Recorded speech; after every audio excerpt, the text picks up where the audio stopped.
For him that stealeth or borroweth and returneth not this book from its owner, let it change into a serpent in his hand and rend him. Let him be struck with palsy and all his members blasted. Let him languish in pain, crying aloud for mercy, and let there be no surcease to his agony till he sin in dissolution.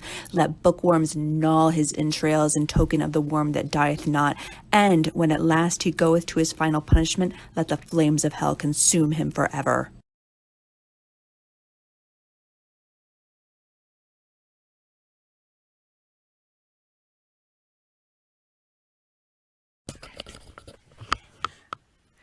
Yes, the medieval scribes were really intense.